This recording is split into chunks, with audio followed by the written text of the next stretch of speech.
మాట్లాడుతున్నారు, లైవ్ చూద్దాం.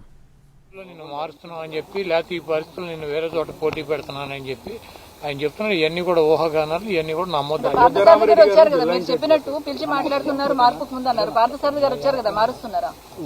పార్థసారథి వచ్చాడు, పామర అనిల్ వచ్చాడు, గుడివాడ నుంచి నేను వచ్చా, బందర్ నుంచి నాని వచ్చాడు, అవినగడ్డ నుంచి సింహాద్రి రమేష్ గారు వచ్చాడు, మా పార్లమెంట్ నుంచి 5 ఎమ్మెల్యేలు వచ్చారు. మీరు సారథి గురించి ఎందుకు అడుగుతున్నారు? మా పార్లమెంట్ నుంచి ఈరోజు నేను, పేర్నాని, అనిల్, అవినగడ్డ సింహాద్రి రమేష్, పార్థసారథి, మేము 5 ఎమ్మెల్యేలు వచ్చాము. విడివిడిగా వెళ్ళాము, మాట్లాడుకున్నాము. కొంతమంది సీఎంతో మాట్లాడుకున్నారు, కొంతమంది కింద స్టాఫ్తో మాట్లాడుకున్నారు, కొంతమంది సెక్రటరీలతో మాట్లాడుకున్నారు. మీరు ఎందుకు ప్రత్యేకించి పార్థసారథి వచ్చాడు అన్నారు? పార్థసారథి ఇప్పుడు కొత్తగా వచ్చాడు ఆఫీస్కి? రెగ్యులర్ గా పార్టీ మా సీఎం ఆఫీసు, మా ఎమ్మెల్యేలు మేము వచ్చి వెళ్ళేది. దాన్ని ఎందుకు వార్త కింద పరిగణిస్తున్నారు? ఎక్కడ కూడా పార్థసారథి వెళ్ళిపోతానని చెప్పలే, సీఎం గారు లేకపోతే నేను సీటు అని చెప్పలేదు. ఇవన్నీ కూడా ఊహాగానాలు. మా పక్క పార్లమెంట్ నుంచి కూడా 4 వచ్చారు. ఎవరు ఏ సీట్ అయితే మారుస్తున్నారో వాళ్ళనే పిలిచి సీఎం గారు మాట్లాడుతున్నాడు డైరెక్ట్ గా. దీంట్లో ఎమ్మెల్యేలను పిలిచి ఎంపీ గురించో, ఎంపీలను పిలిచి ఎమ్మెల్యేల గురించో చర్చించి మా ఒపీనియన్ తీసుకుని మార్పులు చేర్పులు ఉండవు. పూర్తిగా ఆయన దగ్గర ఉన్నటువంటి సమాచారం ప్రకారం ఆయన ఎక్కడ ఎవరు పోటీ చేస్తే బాగుంటుంది, ఎవరు పోటీ చేస్తే బెటర్గా ఉంటుంది, ఎవరిని పోటీలోంచి తప్పిస్తే బెటర్గా ఉంటుంది అని ఆయన ఒక లిస్ట్ పెట్టుకుని ఆ లిస్ట్ ప్రకారం ఆయన చేస్తున్నాడు. ఇక్కడ ఎవరిని కూడా ఎవరిని తప్పించడాలని, ఎవరిని పెట్టడాలని ఎవరి అభిప్రాయాలు లేవు. ఏం చర్చ జరిగింది సార్? మీరందరూ ఏ విషయం మీద చర్చించారు?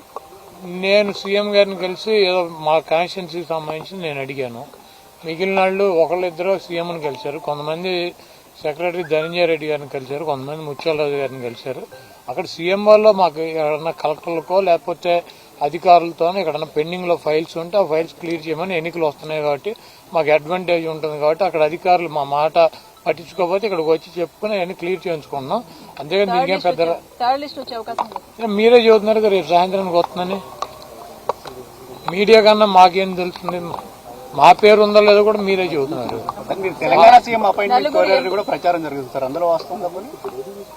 ఇక్కడ ఉన్న ఒక స్టేట్ లో మా సీఎం గారు మా పనులే మాకు సాగట్లా. మళ్ళీ పక్క రాష్ట్రం వెళ్ళి పక్క రాష్ట్ర సీఎం, కర్ణాటక సీఎం అపాయింట్మెంట్ తీసి నేనేం చేయను.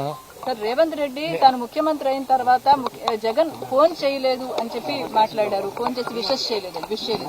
ట్విట్టర్ లో పెట్టాడు కమ్మా, బెస్ట్ విషెస్ అని చెప్పి ముఖ్యమంత్రి గారు ట్విట్టర్ లో పెట్టారు కదా. పర్సనల్ కాల్ చేయలేదు, కటసీ కోసం కూడా కాల్. మా ఓటమికి జగన్ ఎంత చేయాలో అంతా చేశారు, అవన్నీ కూడా నాకు తెలుసు కూడా అన్నారు. అంటే రేవంత్ రెడ్డి గారు మేము కాంగ్రెస్ పార్టీనే ఆయన గెలిపిస్తాక మేము అక్కడ కూర్చొని పనిచేయటానికి కాదు. కాంగ్రెస్ పార్టీని గెలిపిస్తాకి మేము అదేమో జగన్మోహన్ రెడ్డి గారు మేము కాంగ్రెస్ పార్టీనా? మేము తెలంగాణలో ఏ పార్టీకి మద్దతు తెలపలేదు. మేము అక్కడ ఉన్నటువంటి పార్టీని కూడా తీసేసి వచ్చి ఇక్కడ మేము ఆంధ్రప్రదేశ్ వరకు పరిమితం అయ్యాం. అక్కడ ఎవరు గెలుపుతారు, ఎవడు ఓడిపోతాడు అన్నది మాకు సంబంధం లేని విషయం. మాకు జగన్మోహన్ రెడ్డి గారు ఎగబడిపోవటం ఉండదు, దూరంగా వెళ్ళిపోవటం ఉండదు. ఆయన లిమిట్స్ లో ఉంటాడు. ట్విట్టర్లో పెట్టాడు ఆయనకు అభినందనలు అని చెప్పి. ఆయన ఫోన్ చేసి అభినందించలేదు. ఆయనకంటే కేసీఆర్ గారు తొంటి తిరిగింది కాబట్టి ఆయన పరామర్శించాడు. ఈయనకి తొంటేం విరగలేదు కదా, ఈ నెల పరామర్శించారు అవటానికి. రాజశేఖర రెడ్డికి సంబంధించి రాజశేఖర రెడ్డి మరణానికి సంబంధించి కొన్ని కీలక వ్యాఖ్యలు చేశారు. 2009లో కొంతమంది టీడీపీ అదేవిధంగా టీఆర్ఎస్ ఎమ్మెల్యేని లాక్కునే ప్రయత్నం చేశారు, అందుకే ప్రకృతి బ్యాలెన్స్ చేసిందన్నట్టు వ్యాఖ్యానించారు రేవంత్ రెడ్డి. రేవంత్ రెడ్డి గురించి ఇక్కడ ఆంధ్రప్రదేశ్ లో డిస్కషన్ చేయటం, ఇక్కడ పెద్ద పట్టించుకోవటం అంత అవసరం లేదు. ఒకవేళ నాకు లేకపోతే మాకు ఎవరికైనా అపాయింట్మెంట్ కావాలంటే డైరెక్ట్ గా ఢిల్లీ వెళ్తే సోనియా గాంధీ, రాహుల్ గాంధీ, ప్రియాంక గాంధీ అపాయింట్మెంట్లు దొరుకుతాయి. అక్కడి నుంచి ఒక ఫోన్ చేయించుకుంటే ఇక్కడ రేవంత్ రెడ్డి చేస్తాడు. కాబట్టి ప్రత్యేకంగా మాకు రేవంత్ రెడ్డి అపాయింట్మెంట్ తీసుకోవటం, రేవంత్ రెడ్డి దగ్గరికి వెళ్తాం. రేవంత్ రెడ్డి ఏదైనా ప్రాంతీయ పార్టీనా? రేవంత్ రెడ్డి సుప్రీమా? వాళ్ళే ముఖ్యమంత్రిగా పెట్టుకున్నారు, ఆయన పదవిని ఎంజాయ్ చేయమనండి. ఊరిని ఇవన్నీ ముఖ్యమంత్రి గురించి వాళ్ళ గురించి నాకు ఫోన్ చేయలేదు.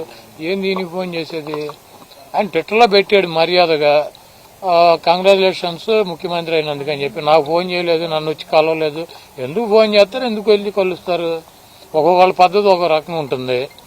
మా చంద్రబాబు నాయుడు అయితే ఎవడు ముఖ్యమంత్రి అవుతాడని చూసుకుంటూ ఉంటాడు. కౌంటింగ్ టప్పటప్పుడు ఫోన్ కొట్టి నేనే నిన్ను గెలిపించానని చదువుతాడు. మాకు ఆ పరిస్థితి లేదు, మేము అంత ఎగబడాల్సిన అవసరం లేదు. కాబట్టి ఇవన్నీ రేవంత్ రెడ్డినో లేకపోతే పక్క రాష్ట్ర ముఖ్యమంత్రులనో పట్టించుకునే టైం జగన్మోహన్ రెడ్డి గారికి లేదు. మాకు ఇక్కడ మా రాష్ట్రమో మా రాష్ట్ర పరిస్థితులు ఇక్కడ ఉన్నటువంటి ప్రజానీకం ఇక్కడ ఉన్నటువంటి పొలిటికల్ సిచ్యువేషన్స్ లోనే మేము ఉంటాము. మాకు ఈ రాష్ట్రంలో తప్పించి పక్క రాష్ట్రాల్లో మాకు పార్టీ ఉంది కదా, ఎందుకు తీసాం? వద్దనుకునే కదా. ఒక ఎంపీ గెలిచాం, ఖమ్మం జిల్లాలో 3 ఎమ్మెల్యేలు గెలిచాం. మేము పోటీ చేసిన ప్రతి చోట 40,000, 50,000 ఓట్లు వచ్చినాయి. అయినా కూడా వద్దనుకుని మేము ఇక్కడికి ఎందుకు వచ్చాం? మాకు అవసరం లేదనే కదా పక్క రాష్ట్ర రాజకీయాల్లో. మళ్ళీ ఇప్పుడు ఏదో ఇవన్నీ కూడా ఏపీ రాధాకృష్ణ పని పాట లేకుండా అక్కడ ఒక సొల్లు ఎకిలి పురాణం అని ఒకటి పెట్టి ఆ ఎకిలి ప్రోగ్రామ్ లో పెట్టే కార్యక్రమం ఇవన్నీ పెద్ద మాట్లాడకూడదు.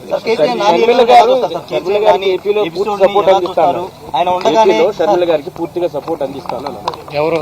రేవంత్ రెడ్డి రేపు వచ్చే ఎన్నికల్లో. లేకపోతే ఆయన్ని వచ్చి ఇక్కడ ప్రెసిడెంట్ అవ్వమనండి. రేవంత్ రెడ్డి సపోర్ట్ అందిస్తాం కాదు. లేదా అక్కడికి ముఖ్యమంత్రి పదవి రిజైన్ చేసి ఇక్కడికి వచ్చి Andhra Pradesh working press Congress party president అవ్వమనండి. ఇప్పుడు వాళ్ళ పార్టీకి వాళ్ళు అందించుకోక ఎవడికి అందిస్తాడు? ఆయన చంద్రబాబు నాయుడిని గెలిపించాలంటే షర్మిలా గారికి అందించాల్సిందే కదా, తప్పదు కదా.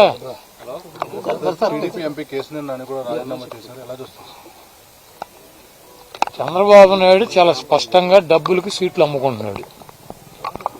అతనికి కష్టకాలంలో ఉన్నటువంటి కేసీఆర్ నానిని పక్కన పెట్టి వాళ్ళ తమ్ముడు 100 కోట్లు 150 కోట్లు ఇస్తాను అంటున్నాడంటే ఎంపీని పక్కన పెట్టి సీటు అమ్ముకున్నాడు. అతను మా గుడివాడ క్యాండిడేట్, ఇద్దరు పార్ట్నర్స్, ఇద్దరు చెరువు 100 ఖర్చు పెడుతున్నారు. ఆ సీట్లు 2 అమ్మేశాడు. చంద్రబాబు నాయుడు డబ్బులకి రాజ్యసభ సభ్యులు అమ్ముకున్నాడు, ఎమ్మెల్సీలు అమ్ముకున్నాడు, ఎమ్మెల్యే టికెట్లు అమ్ముకుంటాడు.